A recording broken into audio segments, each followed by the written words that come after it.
Hello students, welcome to Ascension classes. आज हम start करेंगे क्लास 6th ज्योग्राफी का 5th चैप्टर जिसका नाम है major domains of the earth. Domain का मतलब होता है किसी चीज के अंदर जो बाकी जगहें होती हैं, या यूं कह लीजिए किसी चीज के दायरे में जो बाकी चीजें आती हैं उसे कहा जाएगा डोमेन। तो major domains of the earth का मतलब हमारी अर्थ के दायरे में या हमारी अर्थ के अंदर जो बाकी जगहें आती हैं उन्हें हम डिस्कस करेंगे इस चैप्टर में। तो अगर हम हमारी अर्थ की बात करें तो हमारी अर्थ के करीब 30% हिस्से में ज़मीन है और 70% हिस्से में पानी है। और इसके अलावा हमारी अर्थ के चारों तरफ एक लेयर ऑफ एटमॉस्फेयर है, यानी कि हवा की एक लेयर है। और हमारी अर्थ में ज़मीन है, पानी है और हवा है। इसी वजह से हमारी अर्थ में लाइफ एग्जिस्ट कर पाती है, लाइफ इवॉल्व कर पाती है और इतना इवॉल्व कर पाई कि एक इंटेलिजेंट फॉर्म ऑफ लाइफ तक हमारी अर्थ में लाइफ पहुंच पाई। तो इस चैप्टर में हम इन्हीं तीनों चीज़ों को डिस्कस करेंगे। सबसे पहले हम डिस्कस करेंगे इस पोर्शन के बारे में जहां ज़मीन है। ज़मीन है यानी कि लिथोस्फीयर। और इस टॉपिक में हम डिस्कस करेंगे 7 कॉन्टिनेंट्स के बारे में। इसके अलावा हम डिस्कस करेंगे हमारी अर्थ का वो पोर्शन जहां पानी है, पानी यानी कि हाइड्रोस्फीयर। इसमें हम डिस्कस करेंगे बेसिकली 4 मेन ओशंस जो हैं हमारे, उनके बारे में। इसके बाद हम डिस्कस करेंगे हवा के बारे में या एटमॉस्फेयर की जो लेयर है हमारी अर्थ के चारों तरफ, उसके बारे में। और लास्ट में हम देखेंगे बायोस्फीयर के बारे में। बायोस्फीयर यानी कि जमीन, हवा और पानी, ये तीनों कंपोनेंट्स जब एक साथ आते हैं और वो नेसेसरी कंडीशंस बनती हैं कि लाइफ स्टार्ट हो पाए।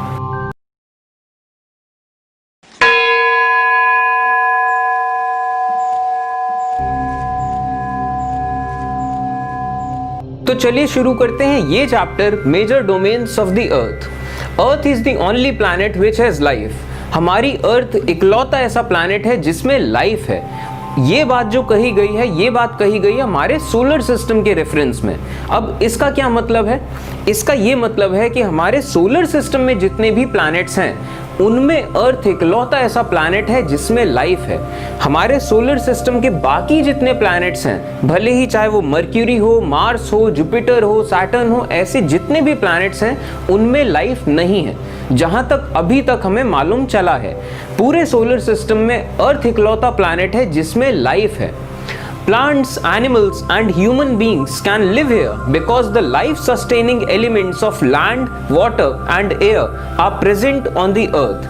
हमारे अर्थ में तमाम तरह के लाइफ फॉर्म्स हैं। हमारे अर्थ में तमाम तरह के प्लांट्स हैं, तमाम तरह के पेड़ पौधे हैं, तमाम तरह के एनिमल्स हैं और हमारे अर्थ में ह्यूमन बींग्स हैं। यानी कि लाइफ सिर्फ एग्जिस्ट नहीं करती, लाइफ इतना इवॉल्व हो चुकी है कि एक इंटेलिजेंट फॉर्म ऑफ लाइफ तक वो पहुंच चुकी है।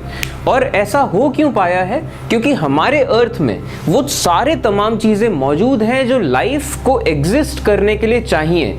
जैसे कि हमारे अर्थ में लैंड है, हमारे अर्थ में वाटर है और वाटर तीनों फॉर्म्स में है। खास बात ध्यान रखिएगा, हमारे अर्थ में वाटर बर्फ के भी फॉर्म में है, लिक्विड फॉर्म में भी है और वेपर फॉर्म में भी है।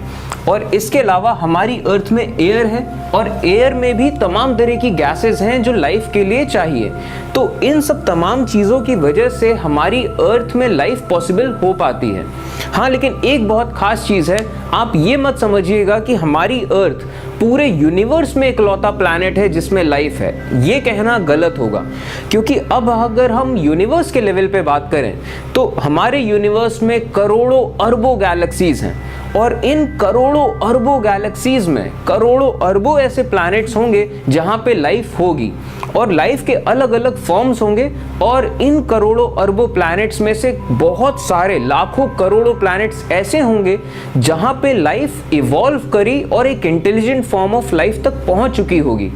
लेकिन अब जब ये बात उठती है कि हमारे यूनिवर्स में करोड़ों ऐसे प्लैनेट्स होंगे जहां पे लाइफ होगी और इंटेलिजेंट फॉर्म ऑफ लाइफ होगी, तो आपके दिमाग में अगर ये बात आए कि वहाँ के लोग हमारी दुनिया में नज़र क्यों नहीं आते हैं, या फिर वहाँ के लोग हमारी अर्थ में क्यों नहीं आते हैं, तो चलिए इस बात को एनालाइज करते हैं। अगर आप एंशिएंट सिविलाइजेशंस की बात करें तो कई सारी एंशिएंट सिविलाइजेशंस रही हैं जिन्होंने बार बार जिक्र किया है ऐसे लोगों का जो लोग दूसरे गैलेक्सीज से आए या दूसरे प्लैनेट से आए या चांद से आए। अब आपको कुछ ऐसे एंशिएंट सिविलाइजेशंस का मैं एग्जांपल देता हूं, जैसे कि नॉर्थ और साउथ अमेरिका में रही हैं एस्टेक सिविलाइजेशन, मायन सिविलाइजेशन, इंका सिविलाइजेशन। ये तमाम लोग जिक्र करते रहे हैं बार बार ऐसे लोगों का जो दूसरे प्लैनेट्स या दूसरी गैलेक्सीज से आए हैं। इन जगहों में तमाम ऐसी जगहें मिली हैं, तमाम ऐसे एंशिएंट स्ट्रक्चर्स मिले हैं, जैसे कि माचू पिचू, टियोटिहुआकान, जिसको सिटी ऑफ गॉड्स भी कहा जाता है, यानी कि देवताओं का शहर। यहाँ पे भी पिरामिड्स मिले हैं, बिल्कुल वैसे ही पिरामिड्स जैसे कि इजिप्ट में मिले हैं। हजारों साल पहले जब कोई साइंस एंड टेक्नोलॉजी नहीं थी, जब इंसानों के बारे में कहा जाता है कि इंसान हंटर गैदरर्स थे, उस टाइम पे इतने बड़े बड़े पत्थर काटे गए, इतने बड़े बड़े एंशिएंट स्ट्रक्चर्स बनाए गए। कैसे बनाए गए ये लोगों को आज तक नहीं समझ में आता है। इसके अलावा अगर आप इजिप्शियन सिविलाइजेशन या ज़ूलू सिविलाइजेशन की बात करें, ये भी बार बार ऐसे लोगों का जिक्र करते हैं जो कि किसी और दुनिया से आए हैं।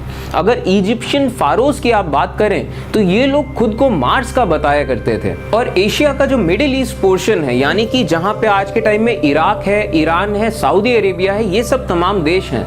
यहाँ एक टाइम पे हुआ करती थी सुमेरियन सिविलाइजेशन। और सुमेरियन सिविलाइजेशन की जो माइथोलॉजी है वो ये है कि जो ओरियन कॉन्स्टेलेशन है, ओरियन कॉन्स्टेलेशन का एक प्लैनेट है निबिरू। तो निबिरू से आए थे अनुनाकी। अनुनाकी यानी कि स्काई गॉड्स, आसमान से जो देवता आए उन्हें कहा गया अनुनाकी। तो सुमेरियंस के मुताबिक अनुनाकी निबिरू प्लैनेट से हमारी अर्थ पे आए थे गोल्ड की खातिर। गोल्ड यानी कि सोना उनको चाहिए था। और इस सोने का वो करते क्या, उन्हें अपने प्लैनेट का एटमॉस्फेयर सही करना था, तो उसके लिए उन्हें सोना चाहिए था। और उनके प्लैनेट में गोल्ड खत्म हो गया था, इस वजह से वो अर्थ में आए थे गोल्ड की तलाश में। और अर्थ में जब वो आए तो अर्थ की खदानों से उन्हें गोल्ड चाहिए था, तो उन्हें काम करने वाले लोग चाहिए थे। तो अब काम करने वाले लोग बनाने के लिए उन्होंने इंसानों की एक स्पीशीज़ ली, इंसानों की एक स्पीशीज़ का डीएनए चेंज किया और थोड़े से इंटेलिजेंट इंसान बनाए। और इन इंसानों को उन्होंने लगाया सोने की खदानों में, जिससे कि सोना वो निकाल सकें। और उसके बाद वो वापस चले गए अपने प्लैनेट में। और ये जो थोड़े से इंटेलिजेंट इंसान हुए, ये बने होमो सेपियंस। ये माइथोलॉजी है सुमेरियन सिविलाइजेशन की।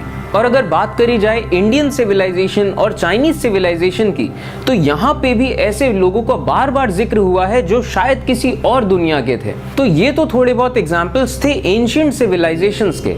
अब अगर आप मॉडर्न टाइम्स की बात करें तो मॉडर्न टाइम्स में अगर किसी और प्लैनेट के लोग कॉन्टैक्ट करते हैं हमारी अर्थ से, तो हमारी अर्थ की सरकारें इस बात को आम लोगों तक नहीं ले जाएंगी।